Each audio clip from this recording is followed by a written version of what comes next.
Amor y paz. Les habla Rubén 30, con este nuevo tema. 1. Ninguna especie de culto.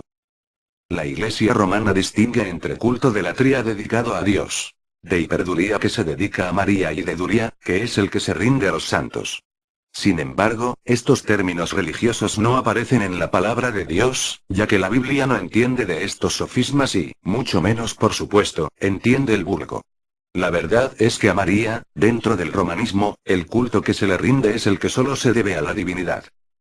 La Escritura dice claramente que ninguna especie de culto se debe rendir a la criatura, sino solo a Dios, porque está escrito: al Señor tu Dios adorarás, y a Él solo servirás. Mateo 4:10. Esta enseñanza de la palabra de Dios la tenían bien aprendida los apóstoles. El mismo Pedro, cuando alguien se postró a sus pies, como he visto hacer a las personas ante el Papa en estos días, y como hacen los romanistas ante las imágenes de Pedro, de todos los santos y vírgenes, el apóstol lo levantó, diciendo: levántate, pues yo mismo también soy hombre. Hechos 10:25-26. El Papa no imita el ejemplo de Pedro y no le da vergüenza en la cara que las criaturas de Dios se postren de rodillas ante él. En otra ocasión en que Pablo y Bernabé iban a ser objeto de culto, ellos rasgaron sus vestidos y les dijeron a las gentes: varones, ¿por qué hacéis esto? Nosotros también somos hombres semejantes a vosotros. Hechos 14:11-15. Los ángeles de Dios siguen la misma pauta al respecto. El escritor del Apocalipsis, extasiado ante la extraordinaria visión que estaba contemplando, cayó a los pies del ángel y éste le enseñó que ni aun a los ángeles del cielo debemos rendir culto. Mira, no lo hagas, porque yo soy consiervo tuyo, de tus hermanos los profetas y de los que guardan las palabras de este libro. Adora de Dios. Apoc 22:8-9. Si se debía rendir alguna especie de culto a la criatura, Cristo nos lo hubiera dicho, especialmente en relación con su madre, pues ocasiones no le faltaron para hacerlo. Sin embargo, estas ocasiones las utilizó el Señor para lo contrario, es decir, para enseñar que ninguna criatura, por muy privilegiada que haya sido por Dios, debe ser objeto de ninguna especie de culto. En Lucas 8:19-21 podemos ver una de estas ocasiones, pues se nos dice ahí que vinieron la madre y los hermanos de Jesús a donde él estaba predicando, pero debido a la muchedumbre que le rodeaba, no podían llegar junto a él. Entonces, algunos le dijeron a Jesús que su madre y sus hermanos estaban fuera y querían verle. Gran ocasión esta para ensalzar a los suyos y enseñar alguna especie de culto. Pero no fue así. El Señor aprovecha la ocasión para algo distinto. Para enseñar que el obedecer a la palabra de Dios está por encima de todas las cosas y que para él el valor lo tiene la familia espiritual y no la carnal. Y se le avisó, diciendo: tu madre y tus hermanos están fuera y quieren verte. Él, entonces, respondiendo, les dijo: mi madre y mis hermanos son los que oyen la palabra de Dios y la hacen. Veamos otra ocasión. Mientras él decía estas cosas, una mujer de entre la multitud levantó la voz y le dijo: bienaventurado el vientre que te trajo, y los senos que mamaste. Y él le dijo antes: bienaventurados los que oyen la palabra de Dios, y la guardan. Lucas 11:27-28. Creo que estas palabras de Jesucristo son claras. Son más bienaventurados los creyentes que bienaventurada fuera María por su maternidad. Veamos un comentario que Agustín de Nipona hace del pasaje paralelo a estos en Mateo 12:47-50. ¿Quién es mi madre? Infiérase de ahí que negó a su madre. Ni por ensoñación, entiéndelo bien, no negó a su madre. Antepuso a su madre lo que estaba haciendo. ¿Quién es mi madre?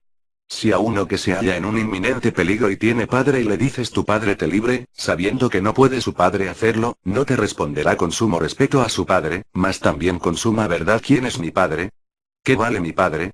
En aquello, pues, que Cristo estaba haciendo de soltar a los atados, iluminar las inteligencias, edificar los hombres interiores, fabricarse un templo espiritual, ¿quién era su madre? Sermones, libro séptimo, sermón 25, Pax 133-134. En el mismo libro, en la página 135, hablando sobre Lucas 11:27-28, dice: mayor merecimiento de María es haber sido discípula de Cristo que madre de Cristo. Mayor ventura es haber sido discípula de Cristo que madre de Cristo. Mira si no es verdad lo que digo. Pasando el Señor seguido de las turbas y haciendo milagros, una mujer exclama: bienaventurado el vientre que te llevó. Y el Señor, para que la aventura no se pusiera en la carne, responde: bienaventurados más bien los que oyen la palabra de Dios y la ponen en práctica. María es bienaventurada, porque oyó la palabra de Dios y la puso en práctica, porque más guardó la verdad en la mente que la carne en el vientre. Santa es María, bienaventurada es María, pero aún es mejor la Iglesia que la Virgen María. ¿Por qué? Porque María es una porción de la Iglesia, un miembro santo, un miembro excelente, un miembro supereminentísimo. Más, al fin, un miembro de todo el cuerpo, y es más el cuerpo que un miembro. Ni María fue señalada en ninguna parte de la Biblia para que fuera objeto de alguna especie de culto, ni, como hemos visto por Agustín, se creyó tal cosa por cientos de años. Los romanistas, para ensalzar a María y rendirle culto, citan las siguientes porciones de la palabra de Dios: Lucas 1:28, Dios te salve, llena de gracia. ¿No tiene ningún significado la frase llena de gracia? Preguntan en algunos textos romanistas. Seguro que sí, respondo, y el significado obvio es que esta expresión llena de gracia hace énfasis en la naturaleza pecadora de María. Algunas versiones de la Biblia traducen muy favorecida y, en realidad, la palabra gracia quiere decir favor inmerecido. Traer al mundo al Mesías era algo que María no merecía por cuanto ella era pecadora.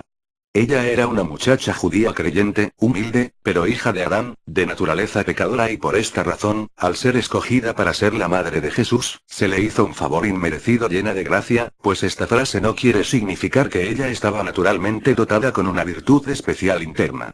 Esto lo sabía muy bien María, y así lo expresó con estas palabras: mi alma magnifica al Señor y exulta de júbilo mi espíritu en Dios, mi Salvador, porque ha mirado la humildad de su sierva. Lucas 1:47. Mi Salvador, dice María, porque sabía que era pecadora y necesitó ser salvada del pecado. Juan 2:1-11, ¿no comenzó a usar en la tierra su atributo de mediadora? Preguntan los romanistas al citar este pasaje que narra las bodas de Caná. Mi respuesta es que ella no hace aquí uso de un atributo que jamás poseyó.